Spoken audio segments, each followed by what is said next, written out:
All right, we'll go ahead and get started. A reminder, there are no recordings during the press conference. Please make sure to silence cell phones, electronic devices, and whenever you get the mic to ask a question, give your name and affiliation. We're joined by Oklahoma head coach Patty Gasso and players Rylie, Boone, Kelly, Maxwell, and Tiare Jennings. We'll start with an opening statement from Coach Gasso, go to questions just for players. Players will leave, and then we'll go to questions just for Coach Gasso. So if you have an opening statement. Sure. Memorable game. It was very exciting. Great pitching on both sides. We respect UCLA like nobody's business. They're such a good all-around team. Hitters, great hitters. They're just an all-around great team. This was an important game for both of us. And Kelly decided to throw one of the best games of her life today. And there was no way we would be pulling her after the job she was doing. Tiare, what was really cool, Alina got hit in the eye, and we knew she was going to be out. Tiare comes up right after that happened, hits the ball out. And then those are memories. This becomes life, right? So when you gather up together in 10 years, you're going to talk about those things. You're going to talk about this. And that's what's cool, is it's more than just winning and losing, because UCLA played toe-to-toe. We played toe-to-toe together, but there are just a few moments that you'll never forget. All right, we'll open up for questions to players with Ryan on the front row, right? Ryan Chapman, All Sooners. Kelly, what was working so well for you today? God is good. I just want to say that I had an eye-opening conversation with Coach this morning, and I just put it all out there today. All right, we'll go to front row left to James. James Hale, CBS Sports Radio, 105.3 HD1. Tiare, talk about your at-bat and your home run, and you know what Coach talked about there. Did that give you some kind of an emotional charge when you went up to plate? Yeah, I knew that I was just going to be confident in myself. Lena went down, and I was like, you know what, I just got to get this party started and just hit the ball hard. Not even try to hit it out or nothing, but Kelly was dealing. Our team was fighting on defense, and today was just a dogfight. So just continuing just to hit the ball hard was the only thing that I was thinking of.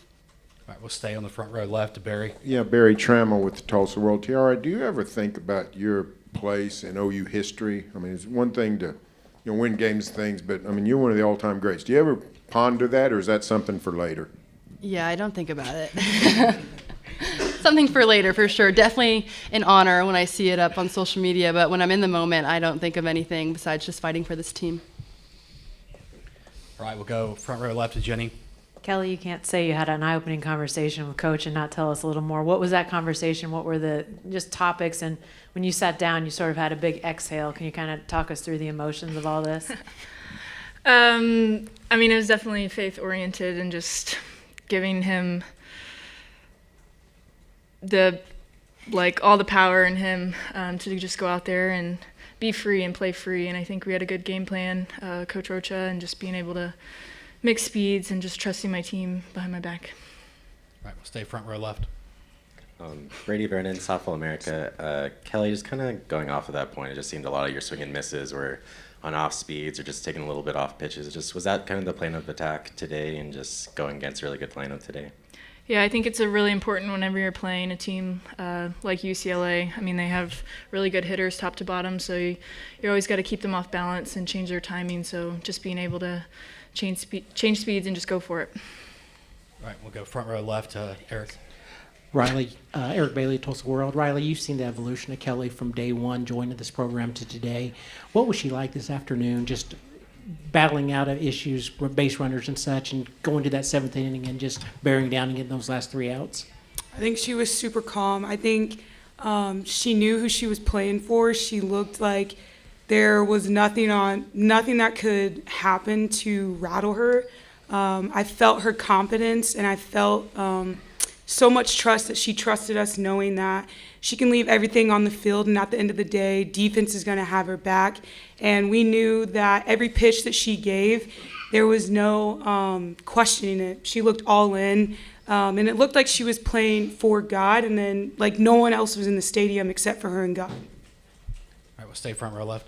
Sydney Supley, Softball America. Rylie, I don't think there's anyone in the country who celebrates a bunt as well as you do. Oh. What do you What do you hope for in those moments to really fire your team up?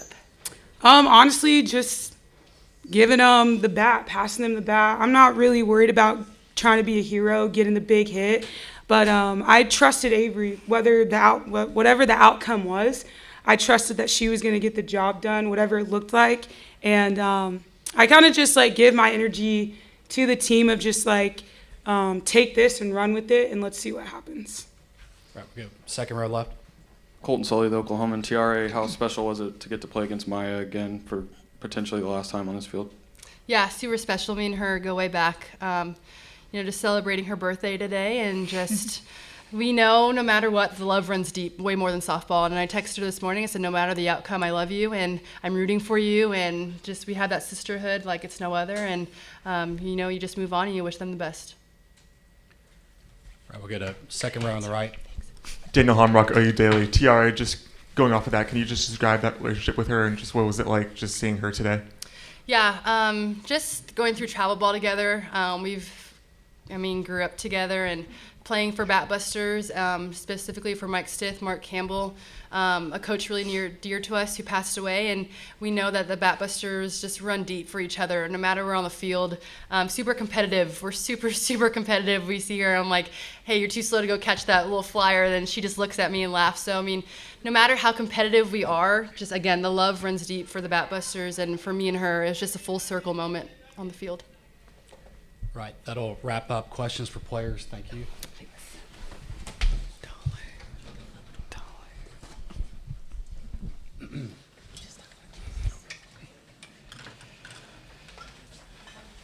All right, we'll start questions for Coach Gasso with second row on the right to Ryan. Ryan Aber from the Oklahoman. Patty, can you talk to us a little bit about that conversation this morning with Kelly, what that was like, and just what, from your perspective, was what made this performance stand out the way it did? What stood out is her response, without question. She has been going through a lot. She's been through a lot. This was a big game for her, so it was really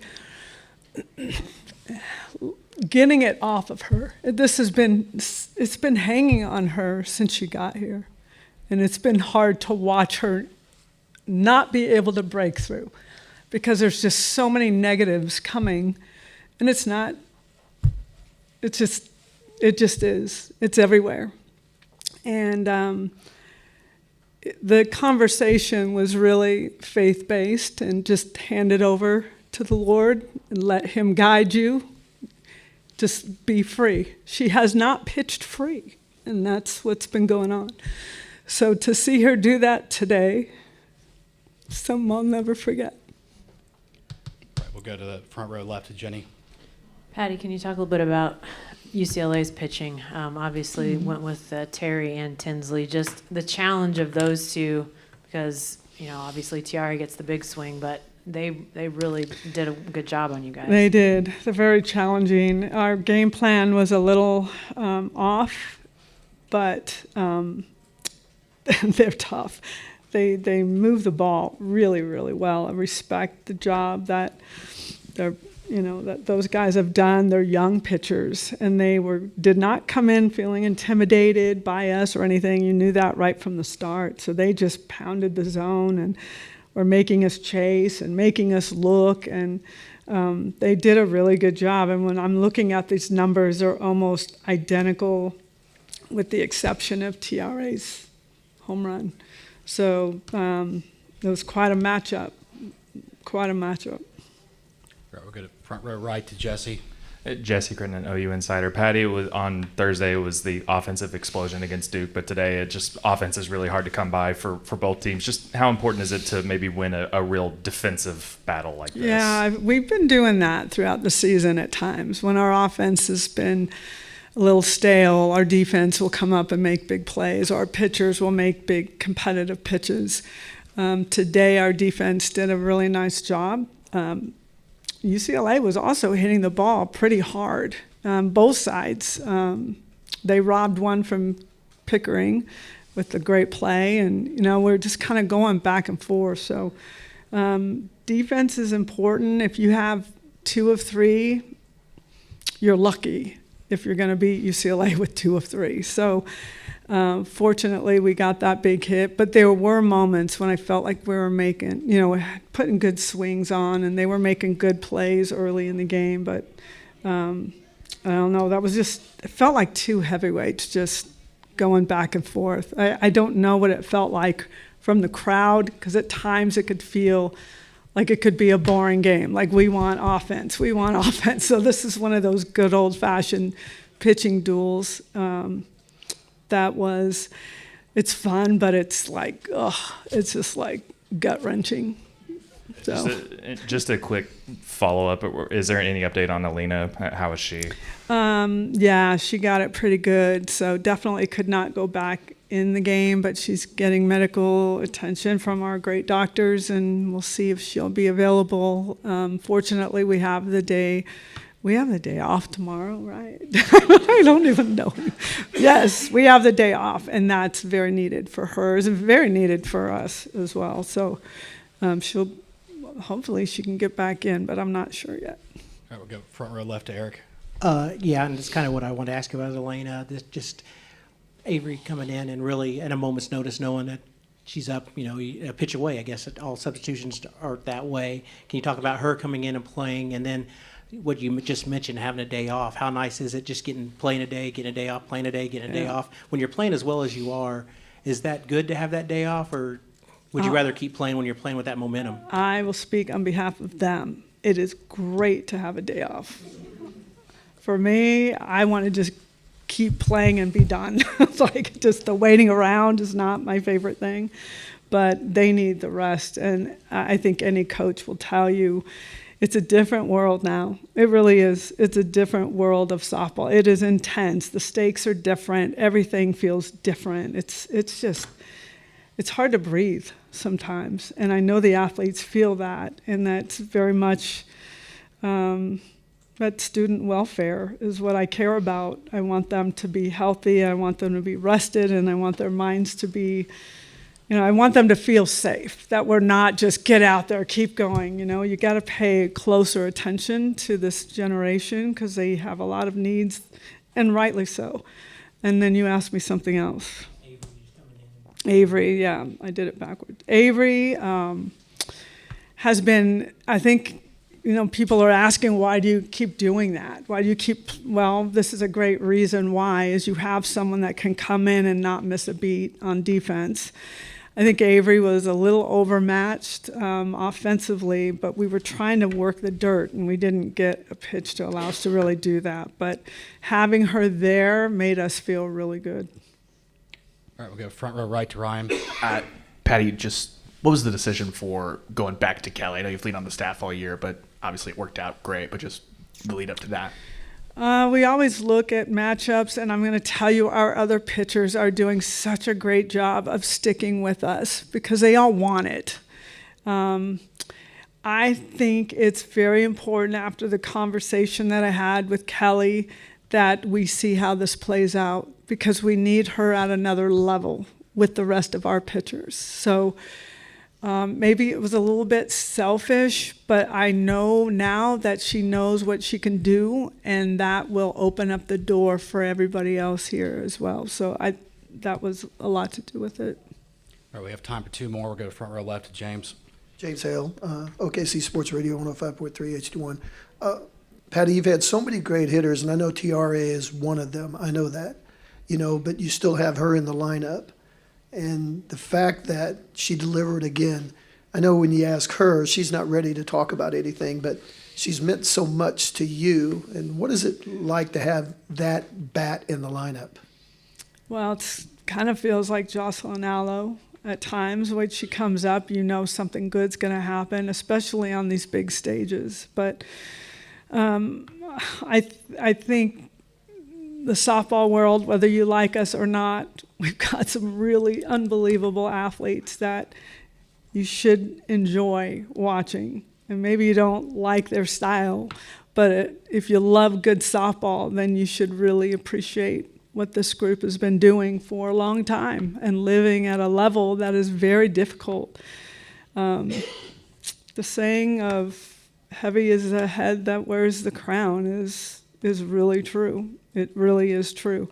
So right now, we aren't the #1 seed. We're just kind of rolling the way we need to, how we know how. And this team, I don't even know how to explain it. It's just they're so comfortable and confident in this setting that just I leave them alone, let them do their thing. All right, this last question. Joe, second row left. Joe Masato, the Oklahoman. Patty, offense has been down, throughout this tournament. Combined batting average is south of 200. Is it just a matter of dominant pitching or any other ways to explain? It's kind of like a throwback almost. That's a good analogy, because that's what softball was like way back in the day. When you had Lisa Fernandez on the mound, you're not scoring more than 1 run. I think the pitching staffs out there are very, very good, and the way you can interchange some if needed. And it's a young group of pitchers that are really doing an outstanding job. But I think, gone are the days. This is Kelly throwing a full game. It's almost gone are those days. But because she was in a place, we wanted to keep going. But everyone has a good pitching staff. And that's the difference, is if you can call on 2 or 3 or 4 that can get the job done, that's what I'm seeing happening across the country. All right, that'll wrap things up for Oklahoma. Thank you. Thank you.